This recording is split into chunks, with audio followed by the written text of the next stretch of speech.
Elimination Chamber 2023 will be a living nightmare if these scenarios come to life. I'm Andy, he's Adam, I hit him really hard, and we're going to kick things off with the Women's Elimination Chamber match. What Elimination Chamber match nightmare scenario could come true? NATALYA wins. No! And headlines WrestleMania 2039. We're getting ahead of ourselves.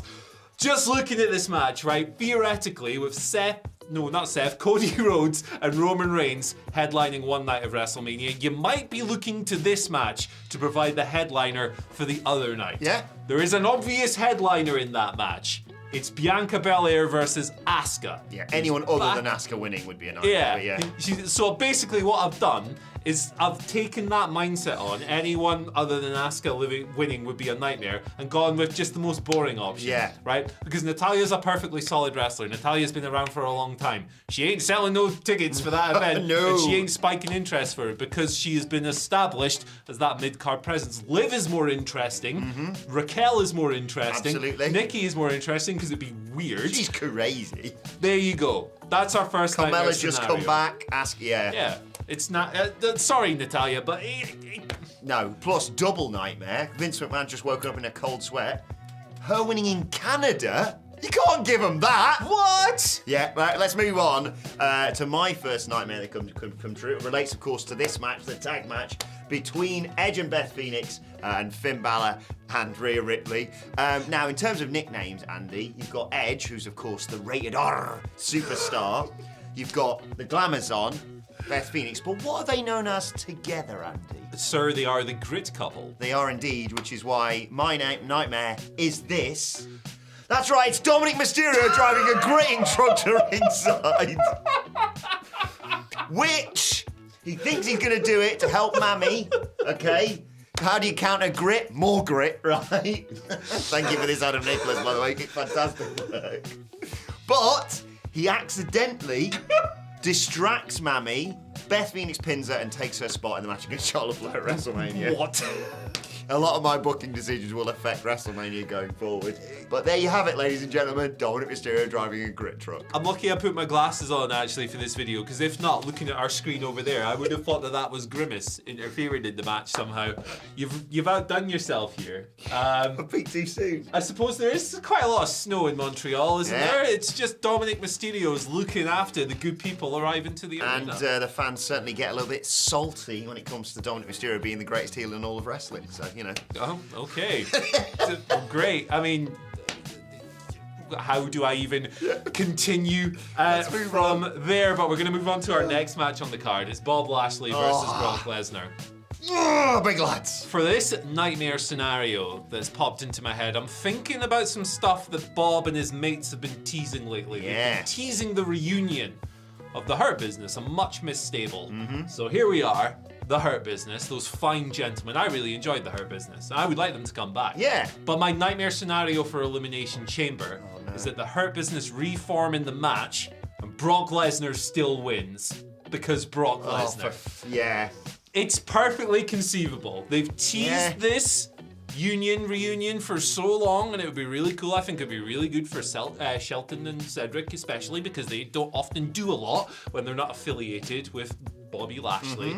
But it would obviously completely undermine the whole thing if they were reformed and were immediately killed by one rampaging farmer. Because they've been beaten up by Goldberg before, haven't they? Exactly. Now, I would trust Triple H not to do that to a degree, but I don't think it's completely off the table because it's Brock bloody Lesnar. Yeah. Bringing them back just for them to lose immediately feels very... It's very Vince, isn't it? Yeah. But, you know, he is back in the company. Yeah. So. It is business time. They're just really good on screen together. Yeah, it works It would be nice, really well. But don't feed them to Brock. No. Please. Especially Shelton and Brock's history together. Yeah. Oh, yeah, just be it. Fun Royal Rumble spot the other year, that was nice. Right, let's move on to the other Elimination Chamber match for the United States Championship, of course. Now, there are some spots in this that I just genuinely really like to see. I tweeted about the fact I'd love to see Montez Ford do a big frog smash off with all the pods. Bronson Reed's going to probably run someone through it. And Johnny Gargano is going to get his murderer mate, Dex Loomis, to potentially kill someone. But Shoot, kill someone. for once, I've actually booked a genuine finish. I think the finish that we all think's going to happen, but the way it comes about is the nightmare, Andy. So Austin Theory is quite clearly going to win the Elimination Chamber and take that United States Championship onto WrestleMania to presumably face John Cena. But the final person he's in there with is Seth Rollins. That was loud, who brother. has...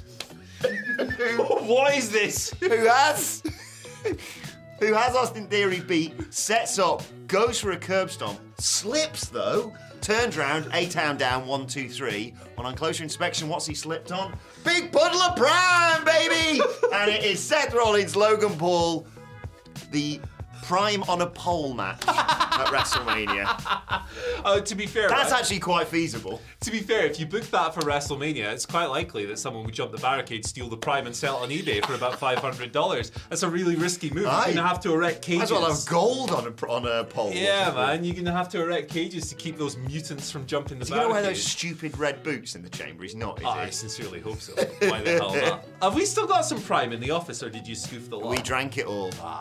And I foolishly didn't keep the bottles that we could have just filled with water and just flogged for 60 quid or I whatever. was just reaching for the Mountain Dew. Where'd they gone? It's gone as well. The Fiend's taken them. Some thirsty. Oh, there he is. Oh, he's got Hulk Hogan on him. They've got one There you go. saved, especially for the Elimination Chamber live stream with Phil Chambers, of course, for Elimination Chambers, and Michael Hamlet, which will be going on Saturday night. Make sure you tune in for that. Indeed, we'll have the boss battle, we'll have all kinds of stuff. It's going to be a real good time. You know what else is going to be a real good time? Maybe the best built WWE match in, Oh, God. I don't know, like so nervous for 20 this. years or something? Like, it's crazy good, the whole thing. Roman, Sami, Montreal, great long-term storyline, great stuff. It's going to be over as huge, just like your watch is over in this territory. She's excited. This is going to be phenomenal across the board. Everyone's going to be deeply invested in it.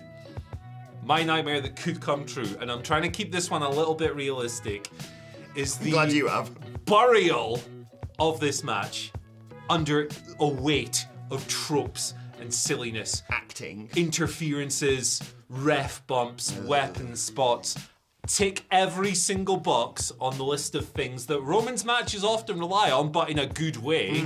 Pile them up to the extent that it somehow undermines what they're trying to do in Montreal and what they're trying to do with Sami and Kevin and the Usos and Roman and everyone. Again, this isn't necessarily something that I think will happen because this storyline has been booked immaculately. However, it is a slight concern. It's a bit of concern trolling on my behalf, I'm not gonna lie. What do you reckon? Yeah, I just wish more people had fantasy booked this online. It's not been discussed enough for me. Shows people are into it. Yeah, I love this. I've said this before. It's the greatest storyline in all of wrestling right now. Arguably, Sir Matt Hardy's contract would like to have a word. arguably the best storyline this century, some could argue. But yeah, there is a danger that it eats itself in Montreal. A little bit. Because I don't know how you do it. Like, he can't leave with the title. That's not happening. Roman's dropping the title at WrestleMania, however you play this. I don't know whether I still change my mind daily. I want it to be a triple threat, whether I want it to be, one belt on each night. I think it's just clean to have Cody versus Roman, but you want that heartbreaking loss for Sami in Montreal. But the way you make it slightly more heartbreaking, because I think the general consensus appears to be probably Jey Uso betrays Sami, that's what gives Roman the championship still. But what if instead of Jey betraying Sami, Kevin Owens joins the bloodline, ladies and gentlemen? We get Sami versus KO at WrestleMania, but only on the kickoff, because no one really cares about that match. And the reason why we haven't seen Kevin Owens for weeks is not because, he got hit with a million super kicks at the Royal Rumble. He has been off getting a full body tribal tattoo. Wreck Sami. Sami's laying there in the ring. Montreal's devastated. How do you make that worse? Trish Stratus comes out, necks on with Kevin Owens, kicks Sami in the dick, and then Bret Hart comes out and pisses on him. Good night, everyone. Thanks for coming. Oh, and by the way, Cody gets injured on the road to WrestleMania, so Brock takes his place, because we haven't had that match before. Well, we've already established Brock by killing every member of the newly there you reformed go. business. So it's come back. But this time, Paul Heyman's managing both men. What? This is absolutely demented, and yet not quite as demented. I was expecting you to have UFOs or something. I'm not gonna lie. Saving that for WrestleMania. Deals. That's the show of shows. The show of UFOs. Our WrestleMania nightmares that could come true. So sorry. Hey, we could do 2 videos for that one, brother. It's 2 nights. Double the clicks. Anyway, this has been completely unhinged. Yes, let us know your dreams and your nightmares for Elimination Chamber in the comments below. Remember, it's not like stuff that we want to happen. It's just stuff that, you know... I don't know, that gritting truck's pretty... This is it. If Grimace is on the pay-per-view, that could be the Fiend's next gimmick match, couldn't it? Him and the Hamburglar going at it. Oh, McDonald's-sponsored Uncle content Hamburger. for WrestleMania. Yeah. The Ronald McDonald death match. I'm really excited about the Chamber, and the road to WrestleMania is good this year for once. Let us know your thoughts on everything we've discussed in the comment section below, or on Twitter at WhatCultureWWE. Watch there. You can follow both of us. Follow Andy Murray at Andy H. Murray. The H stands for Hoop 21. 21 Hoop Street. 21 this hoops is to such go. a bad gimmick, man. I gotta drop this. Follow me on Twitter at Adam Wilborn. Follow us all at WhatCultureWWE. And as I said, make sure you join Phil Chambers and Michael Hamflett on Saturday night for our Elimination Chamber live stream reactions and all the fallout coming in the days following that, of course, as well. But for now, this has been Elimination Chamber Nightmares That Could Happen. My thanks to Andy. Thanks to Adam Nicholas for, well, putting up with us, basically. Thank you for joining us, and we'll see you soon.